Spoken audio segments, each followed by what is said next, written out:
Hey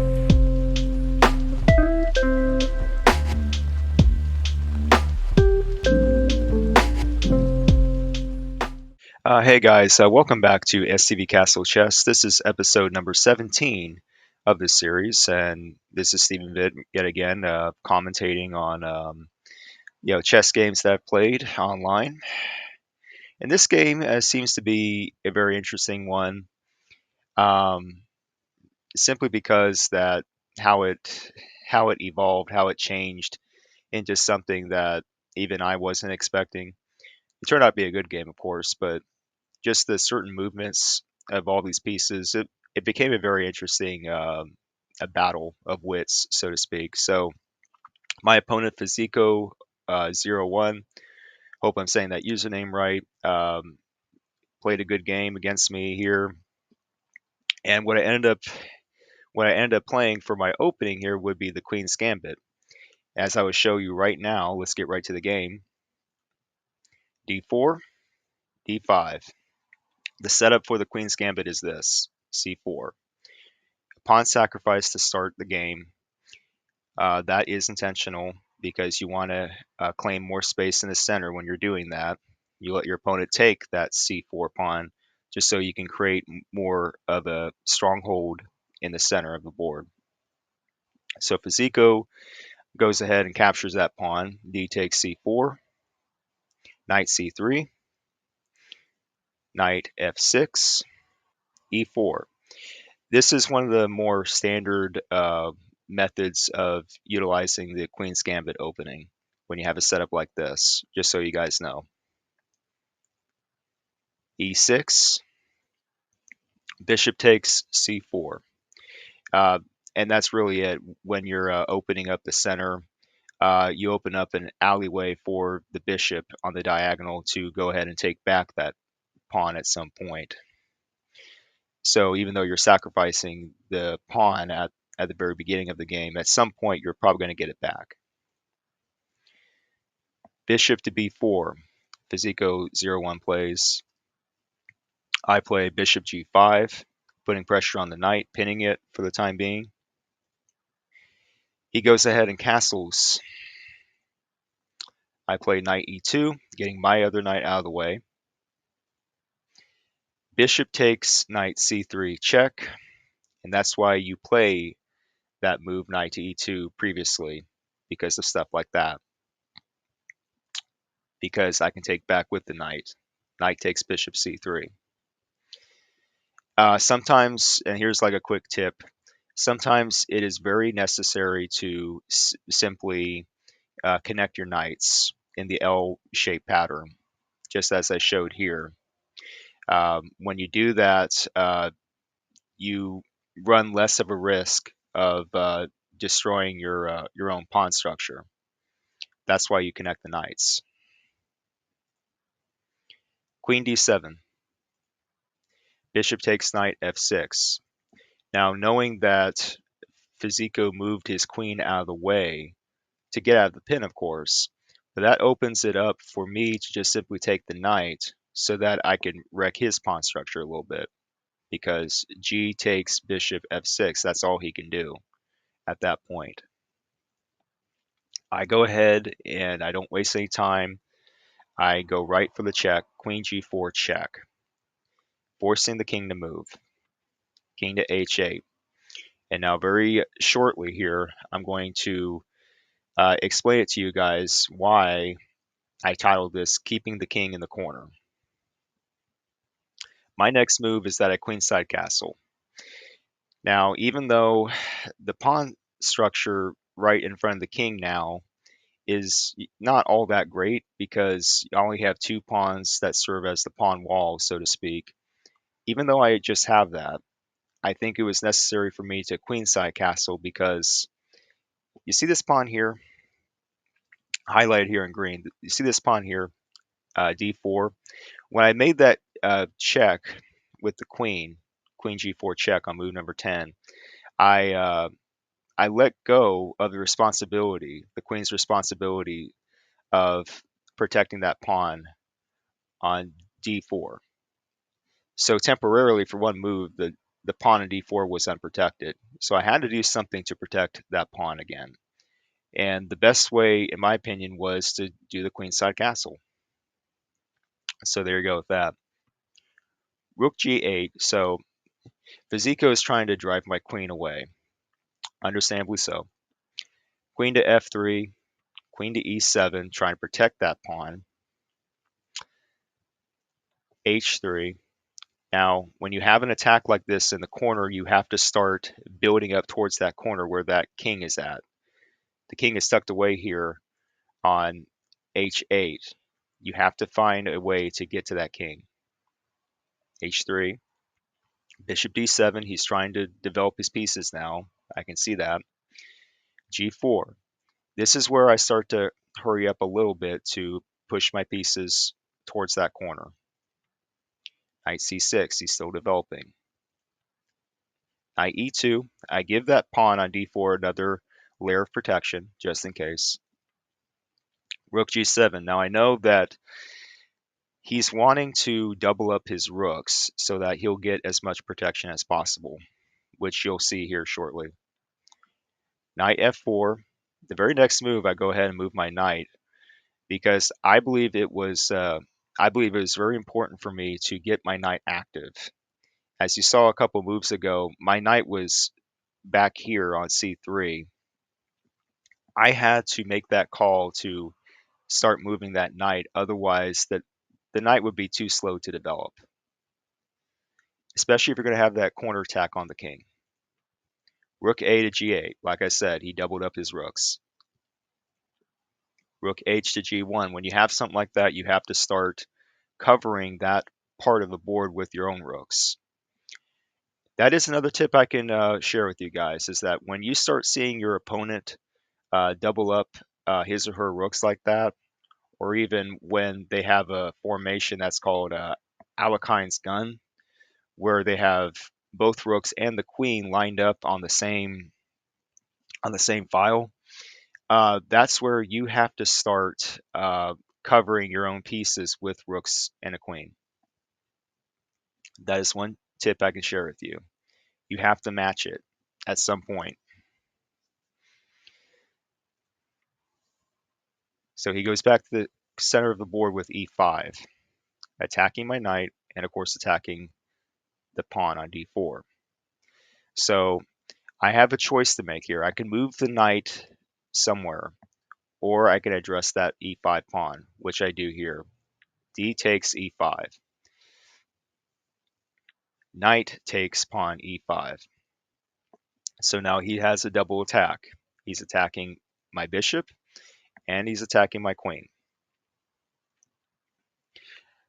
I move my queen back to e2, covering that bishop on the diagonal. a6, knight h5. Now here is where I start to really utilize the capabilities of the knight. As I mentioned not too long ago, I believe it was important for this knight to get going because as you can see here, it's addressing the rook here on g7, and it's also attacking this pawn here on f6. My thought process was eventually my queen is going to get active again, and it's going to go towards this corner. That was my thought process. So when you have a knight going after this corner, this area here, this is where your opponent could slip up and make mistakes. Fiziko moves his rook up to g6, covering the pawn. f3. I play it conservatively for the time being to protect my pawns. You see the pawn structure here. This pawn, that pawn, this pawn, that pawn. b5. So he goes ahead and he's trying to attack that bishop on c4. I simply move my bishop forward one square, bishop d5, strengthening the center. c6.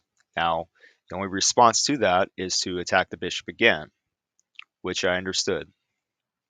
So I put my bishop back here to b3. Now I'm clearly aware of what Fiziko is doing with this pawns, trying to go after my light square bishop. I'm clearly aware of that.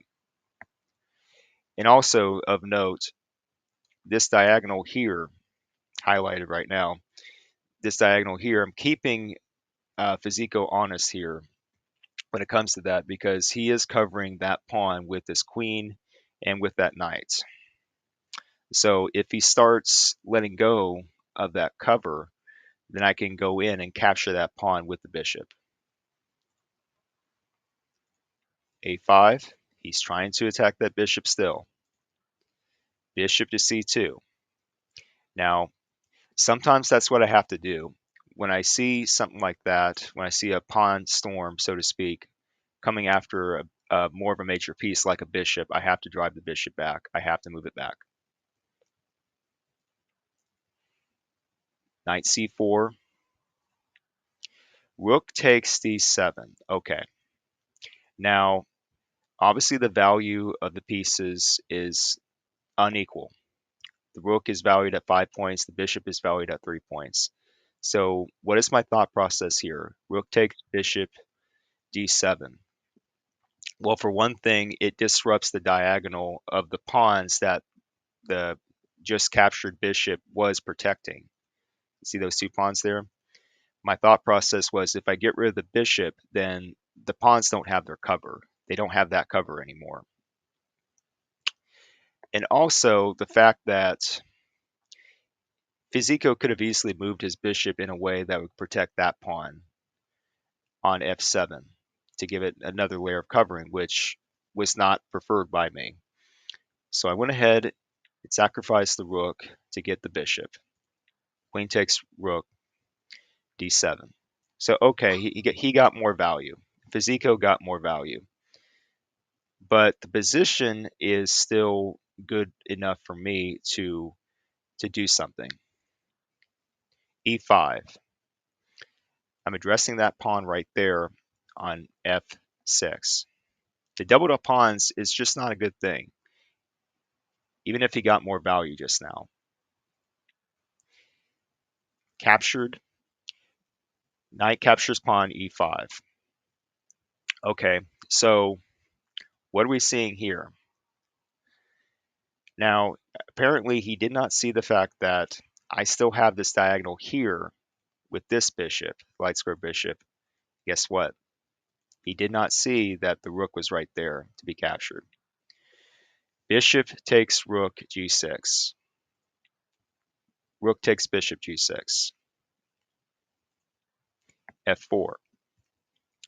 And this is why I was not worried about that knight capturing that pawn a couple moves back, because I knew that I could drive the knight back somewhere else. Knight goes back to c4. Now keep in mind the time trouble that he's kind of experiencing right now. He's got 1 minute to go. I have 2 minutes 30 seconds. Keep that in mind. Rook to d1. I go ahead, put pressure on his queen. Queen's got to move. Queen to c7. Now, do you see the opening, guys? Do you see the move that I can make here? Give you 1 more minute. Okay, the move is queen e8 check. Obviously, you guys can see it because it's listed moves there. So queen to e8 check. So the king has to move or not. Rook to g8. Of course, when you're seeing that, the knight is covering that space. Rook has to cover for the king. Rook g8. Queen to d7. Now here is a very important part of the game that I'm just going to say it. This is definitely the part where Fiziko messed up, in my opinion. I was offering a queen exchange, an even exchange of queens. At this point in the game, he was starting to run low on time, 53 seconds on his part. Probably the best move for him to make would be to exchange the queens, but he did not do that. He chose to move his queen out of the way, queen to b6. That proved to be a bad move because remember these doubled up pawns here? Here's what I do. Queen takes f7. Of course, yes, he went ahead and checked me. Queen to e3 check. I simply moved my king out of the way. King to b1. Rook to g6. At that point, he was just about to run out of time, 7.2 seconds. You can't do much with that kind of time. Last move that I made was rook to d8 check, and obviously there was nothing he could do because that was it. It would have been checkmate anyway if he had moved his rook back. So it is what it is. Uh, so keeping the king in the corner, here is a summary of that to wrap all this up.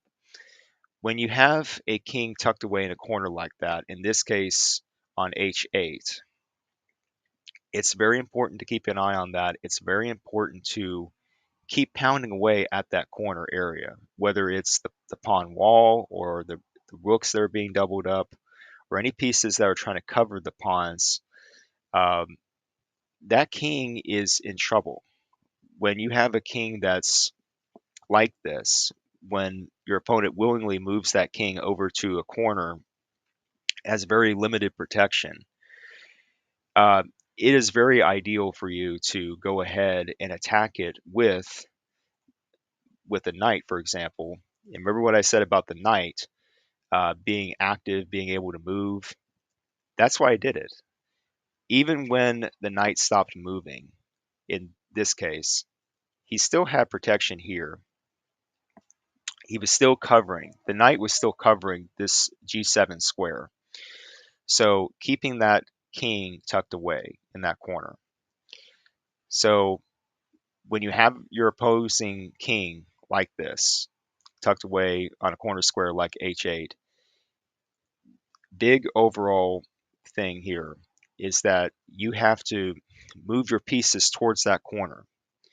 Uh, find a way to eventually move a combination of pieces towards that corner so that you can initiate some sort of big attack, such as what I did here in this game. The rook, the queen, and the knight. And you started to have like a pawn storm forming, at least the threat of it. So, yeah, that's it. That's all I have to say about this game. Let me know what you guys think in the comment section below. Please share this with other enthusiastic chess players. Obviously, I'm no super duper expert when it comes to explaining moves, but obviously I'm passionate about what I do here. I love the game of chess, and there will be more chess videos out very soon here. Um, as you guys can kind of tell at this point, I'm starting to get more active in playing the game of chess, not just online but in person. Um, yeah, I have my own local chess club that I attend, and so I'm starting to get more serious when it comes to things like this. So let me know what you guys think. Have a Ko-fi page. I'll share that here very soon in this video. If you want to like buy me a coffee, so to speak, you guys can go ahead. But yeah, share this video with other chess players, no matter how experienced or not they are, because you know when you have stuff like this to freely express yourself, creatively speaking, it's it's always a joy. It's always wonderful to just share your creativity with other people, like reviewing your own chess games, and this is fun. That's the main point of it. That when you do something like this, it's fun. But anyway, this is Stephen Vid reporting for chess related content. Let me know what you guys think, and I'll be back more with STVCastle Chess. Take care.